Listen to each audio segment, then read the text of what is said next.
Hey there, Teacher Cyndi here again with another silly story with Cyndi. Today we're going to be reading a book about my friend Norman.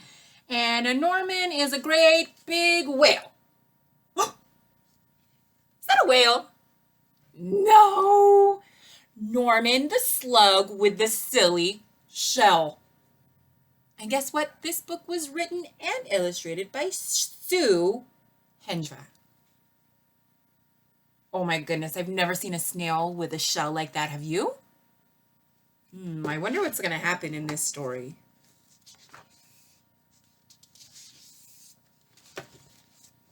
Norman the Slug thought snails were great. Wow, said Norman. Look at them. They're amazing. They are pretty amazing. Look at all those beautiful colors and look how they're stacking each other. It's pretty cool.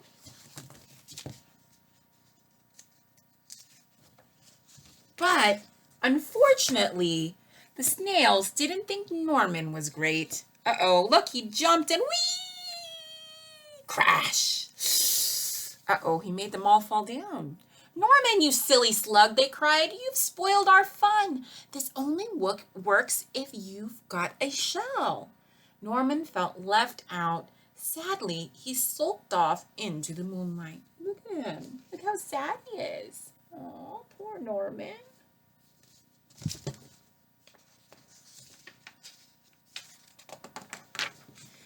If only I had a shell of my own, he sighed, looking at his reflection. Can you see it in the water?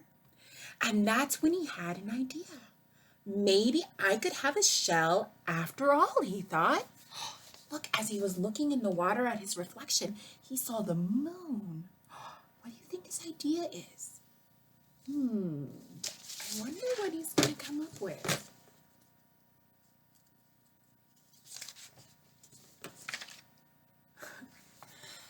But finding a shell was not as easy as it seemed. One was too bouncy, one was too noisy, and one was already taken. Look at that one. It's an apple, and what's inside?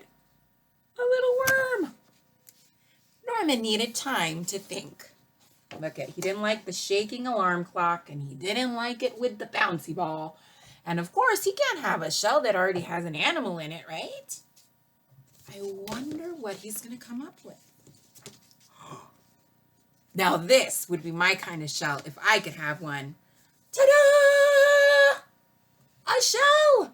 It was perfect. Norman had never been happier. He could join the snails at last. Look at that. I would absolutely have that shell. How about you? Maybe with chocolate sprinkles, though. Norman loved being a snail, and the snails loved Norman's silly shell. Are they getting along? Does Norman look happy now? He does. How exciting that he got to play with his friends. But the fun didn't last long. Suddenly, there was a loud flapping of wings. Look out! Bird! Cried the snails in panic. Quick, slither for your lives or we'll end up as supper. Oh no, they better hide.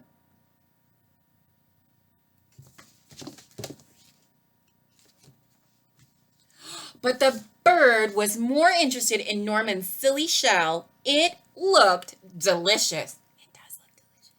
Norman was being carried up and away, higher and higher into the sky. What could he do? Oh no.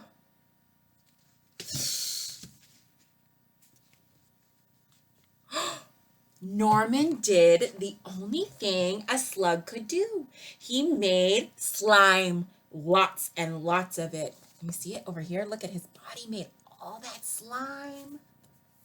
With a slither and a sluther, a slip and a slide, Norman was free.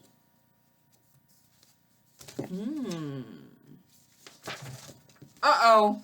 But he was falling faster and faster and faster until...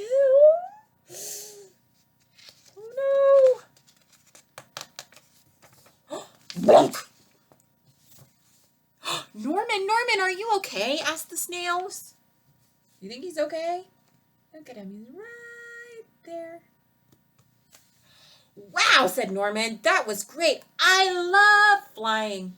If only I had wings. Oops, sorry. Do you have wings? Nope.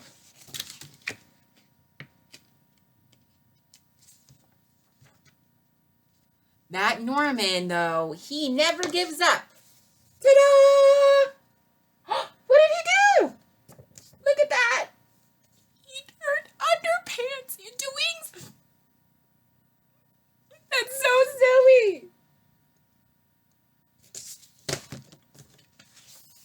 Oh, now look at all the happy snails. So beautiful. That Norman won a silly guy. Can you imagine having a donut on your back? Do you think birds would try to eat it too? I bet. I would try to eat a donut. Donuts are delicious, right? They sure are. Well, it's time for me to say goodbye. I hope you're all doing well. Don't forget to use those wonderful imaginations. And don't forget, you can always make up your very own story. And don't forget to let Teacher Veronica and I know all about it. We can't wait to see you soon. Love you guys. Bye-bye.